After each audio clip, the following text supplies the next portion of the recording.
মা, আমি খুব ভয় পাচ্ছি। ভয় পাওয়ার দরকার নেই পুত্রবধূ, এবং এটি আপনার প্রথম বিয়ের রাত।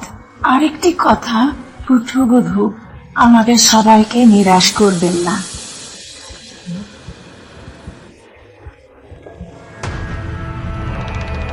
আমি তাদের পাঠাই। তোমার শাশুড়ির ঘর থেকে রিঙ্গা রিঙ্গা রিঙ্গা রিঙ্গা রিঙ্গা রিঙ্গা রিঙ্গা রিঙ্গা রিঙ্গা কুমার। আসতে এত সময় লাগছে কেন?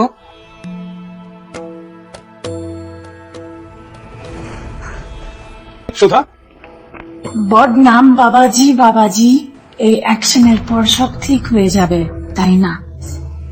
বিশ্বাস করুন, আমরা এই পরিবারের কোনো ক্ষতি হতে দেব না। সব ঠিক হয়ে যাবে। পাত্রী প্রস্তুত? হ্যাঁ বাবাজি, তোমার জন্য অপেক্ষা করছে রিঙ্গা। রিঙ্গা রিঙ্গা রিঙ্গা রিঙ্গা রিঙ্গা রিঙ্গা।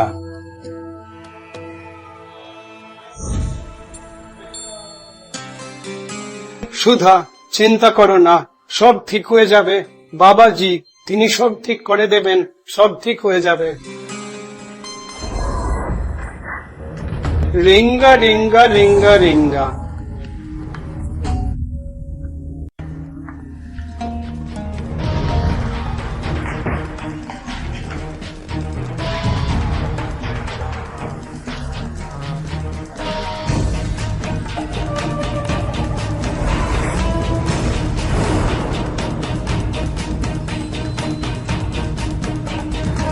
আপনি আপনার হানিমুন উদযাপন করতে খুব আগ্রহী, তাই না? আজ আমি আপনাকে আসল হানিমুন কি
কেন এবং কিভাবে একটি পরিবারে এই জঘন্য ঘটনা ঘটলো?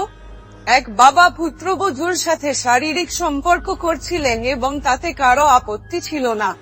আশ্চর্যের বিষয় হলো ওই পরিবারেরও অনুমতি ছিল। হ্যালো, আমি পিঙ্কি সিংকে স্বাগত জানাই। চলুন দেখে নেওয়া যাক এই বাবার রহস্য কি ছিল আপনার প্রিয় শো ক্রাইম ওয়ার্ল্ডে।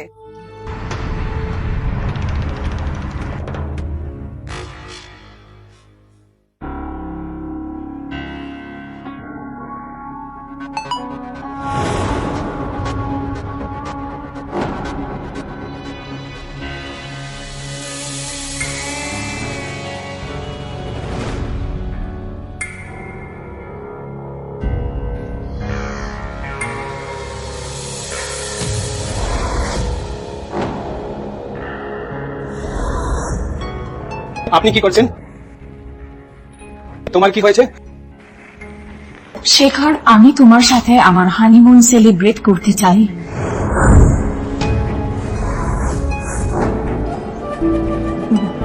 মন হারিয়ে ফেলেছিস, এখান থেকে কিভাবে যাবি?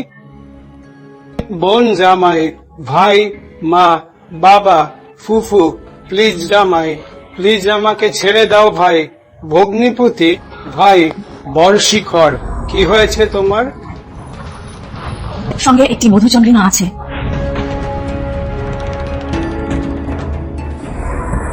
কিন্তু দিদির কি হলো? এত রাতে প্রিয়াটি করছে। বিয়ের রাতে সেলিব্রেট করতে শেখরের ঘরে এসেছি। কর্তবী মেয়ে, তুমি কি জানো কি বলছো? আমার ইচ্ছা পূরণ না হলে এরা বুড়ো মানুষ। এর আগে আমি তোমাকে এবং তারপর তোমার পুরো পরিবারকে হত্যা করব।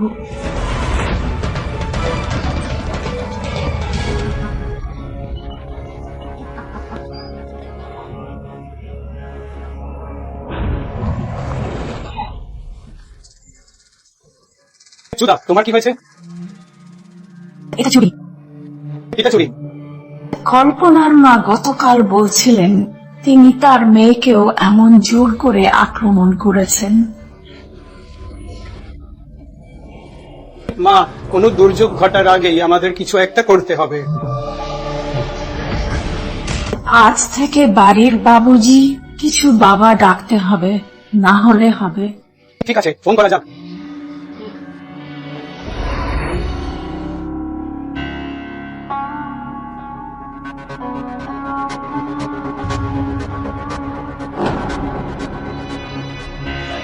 হে ঈশ্বর, আমার সাথে যা ঘটেছে তাও আমার স্বপ্ন হতে পারে। ফুফাতো বোনের সাথে এমন কাজ কিভাবে করতে পারে?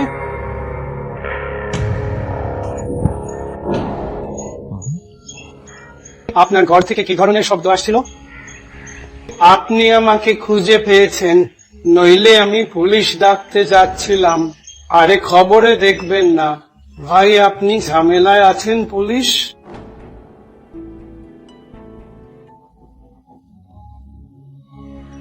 তাহলে বাড়িতে ঠিক কি চলছে বলতে পারেন?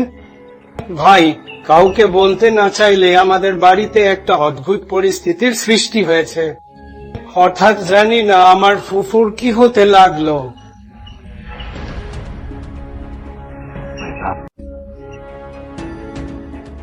এর মানে হলো তোমার বাপ দাদা অনেক অপরাধ করেছে ভাই। এ থেকে বাঁচার উপায় কি বলবেন?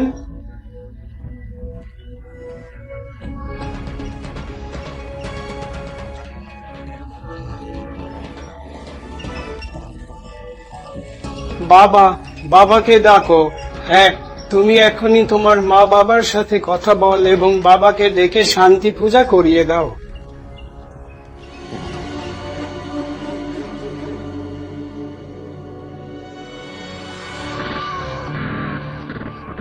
শেখর ছেলের গোলমাল? বাবাজি এখনো আসেননি, তিনি নিশ্চয়ই আমাকে নিতে গেছেন। হে সুধা, কোথায় এসেছেন?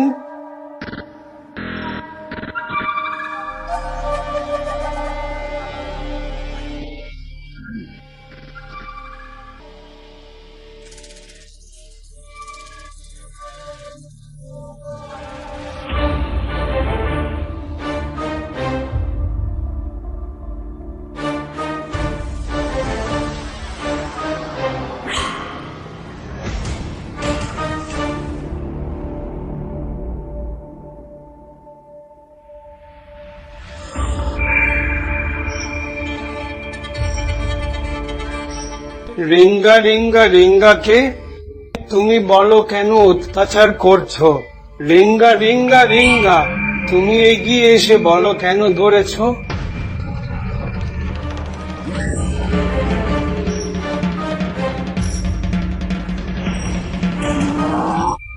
হ্যাঁ, আমার নাম কমলিকা।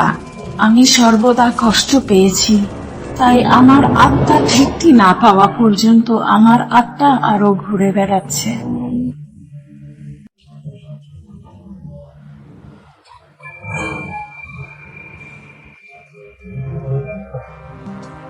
আমি তার দেহ ত্যাগ করব না, আপনি এতে যোগ দেবেন না।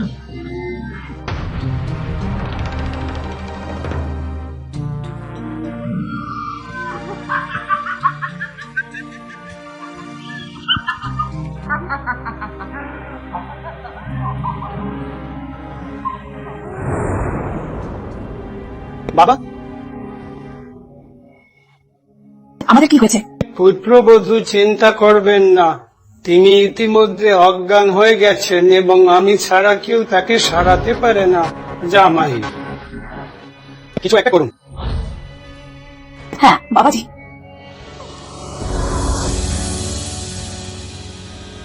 প্রিয়া কি সত্যি একটি ভূতের দ্বারা আবিষ্ট ছিল, নাকি এটি একটি নাটক ছিল? এবং যদি এটি একটি নাটক হয়, তবে এর পরিণতি এত ভয়াবহ হতে চলেছে যা প্রিয়তমা বা পরিবারের অন্য কেউ জানতো না।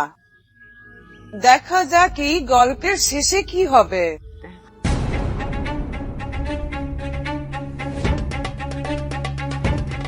বাবাজি বাবাজি,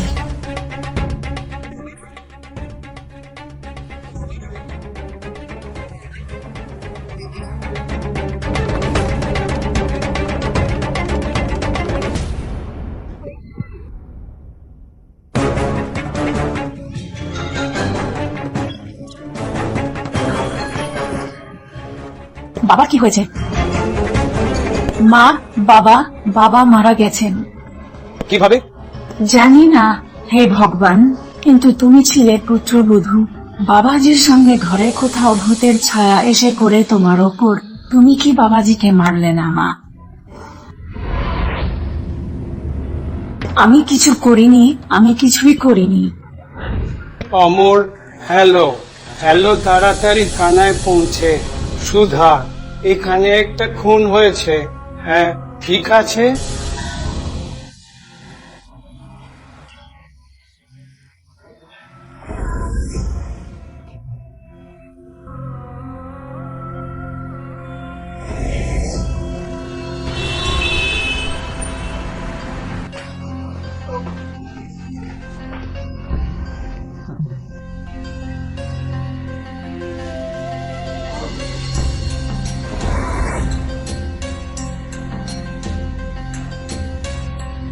ইন্সপেক্টর সাহেব, কেউ ওকে মেরেছে। আমার ফুফুর প্রেম ছিল আর ই বাবা আমাকে স্টাইলিং করছিল। ইন্সপেক্টর সাহেব, আমরা সবাই বাইরে ছিলাম। সম্ভবত সেই ভূতের আত্মা বাবাজির জীবন কেড়ে নিয়েছে। পুলিশ কনস্টেবল ভূত বিশ্বাস করে না। না, না,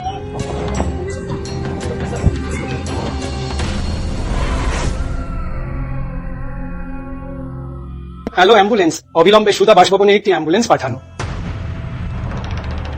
ইন্সপেক্টর স্যার, ইন্সপেক্টর স্যার, আমি এই খুন করিনি। আমার পরিবারের সদস্যরা আমাকে ফাঁদে ফেলছে। কিন্তু কেন তারা এটা করবে? কারণ যে বাবা মারা গেছেন তিনি কোন বাবা নন। আমার প্রেমিকা ছিল আমান। কি? হ্যাঁ, আমরা দুজনেই বিয়ের আগে প্রেম করেছিলাম এবং আমি তাকে বাবা হিসাবে নিয়ে এসেছি।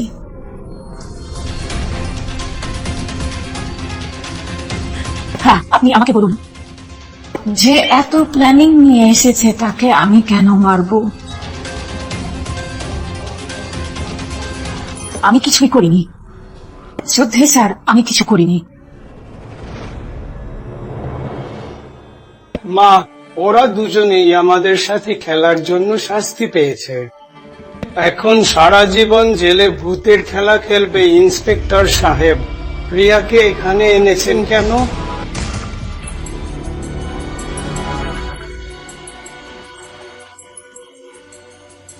হ্যাঁ, কারণ আমরা জানতে পেরেছি কে বাবার আসল কাকিল। খুনি আসল খুনি। মনে হয় তার ওপর প্লেটের ছায়া লেগেছে, মেরেছে। সে মেডিকেল স্টোরে সিসিটিভি। আপনারা দুজনেই বিষাক্ত ওষুধ কিনতে গিয়ে ধরা পড়েছেন। সত্যি বলুন, আমাকে এভাবে মেরে ফেললেন কেন? ডাক্তার সাহেব, আমি জানতে পারলাম যে বাবা আমাদের বাড়িতে শান্তি প্রতিষ্ঠা করতে এসেছিলেন। তিনি বাবা নন, তিনি তার প্রেমিকা, যে তার প্রিয়তমার নামে আমাদের প্রতারণা করছিল। হ্যাঁ ইন্সপেক্টর। স্যার, এখন বলুন একজন স্বামী কিভাবে এসব সহ্য করতে পারে? সেজন্য আমি তাকে মেরেছি। আমি রাজি যে আপনি এবং আপনার পরিবার প্রতারিত হচ্ছেন, তবে আপনিও এর থেকে আলাদা হতে পারতেন। তাহলে আপনার দুজনের তাকে হত্যা করার দরকার ছিল কেন? সবার আগে নেওয়া যাক দুটোই নেওয়া যাক।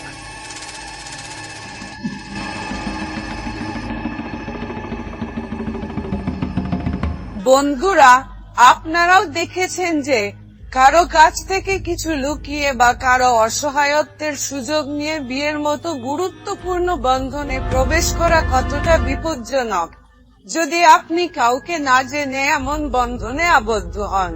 তাই এই ধরনের ঘটনা জন্ম নেয়, অর্থাৎ কাউকে মৃত্যুর দিকে ঠেলে দেয় এবং কাউকে অপরাধী করে। সমাজে এ ধরনের ঘটনা যাতে না ঘটে সেজন্য প্রতিটি গল্প থেকে শিক্ষা নেওয়া জরুরি। এই অপরাধের জগতে আমি আবার আপনার সাথে একটি নতুন আকর্ষণীয় গল্পের সাথে দেখা করব। ততক্ষণ সতর্ক থাকুন, নিরাপদ থাকুন। জয় হিন্দ, জয় ভারত। যাও বাবুজির সেবা কর, আমি অকেজো। তুমি আমাকে এভাবে আগাম দিয়ে দেবে, কিন্তু আমরাও এভাবে বিশ্বাস করতে যাচ্ছি না।